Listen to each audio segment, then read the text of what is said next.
En lait, demain, il va falloir, comme ça se fait déjà dans d'autres productions, être capable de ventiler encore davantage les éléments qui font partie du coût de production, bien connaître ce qui sert par exemple à faire la ration d'une vache laitière, bien en connaître les ingrédients et le coût de ces ingrédients, même au niveau que ce soit au niveau des frais vétérinaires, de la reproduction. En fin de compte, c'est l'analyse de chaque critère qui font le coût de production aujourd'hui, qui vont devenir de plus importants et sur lesquels l'éleveur doit être à même de travailler. Et pour ça, il faut bien connaître ces chiffres. Ce qui est important aujourd'hui, en fin de compte, c'est de bien connaître son point d'équilibre et puis son coût de production. Je pense que ce sont aujourd'hui les deux critères qui doivent participer à la gestion de l'entreprise.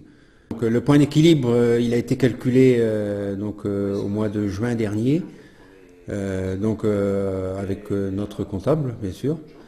Et je pense que c'est un critère sur lequel on ne travaillait pas forcément avant et qui aujourd'hui, en période de crise, a beaucoup d'importance. C'est une borne, un point stratégique. Et il faut s'y tenir si on veut que l'entreprise puisse vivre demain. Donc le fait que nous déléguions les travaux du sol, c'est vrai que chaque mois on reçoit une facture. Et c'est vrai qu'il est assez facile pour nous d'analyser les choses et de voir et de ramener, je dirais, le coût de mécanisation à la culture. Et ça fait partie de nos critères de gestion aussi, dans le sens où il est facile pour nous de savoir le litre de lait il nous a coûté tant à telle période de l'année, quoi. Et ça fait grandement partie, je dirais, de l'analyse qu'on peut faire aujourd'hui. D'autant plus qu'aujourd'hui, c'est vrai qu'on a un prix du litre de lait qui n'est pas, pas du tout rémunérateur, je dirais. Donc il faut encore plus travailler sur les coûts de production et puis essayer de gratter là où on peut. Il faut avoir l'œil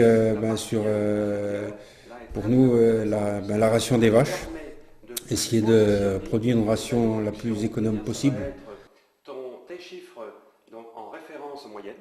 Le contexte est tel que la gestion est primordial, c'est un incontournable. Donc agir sur l'alimentation, bien sûr, là, l'éleveur a la capacité à travailler sur son alimentation, sur sa ration de base, mais aussi sur le type de concentré, sur la mécanisation.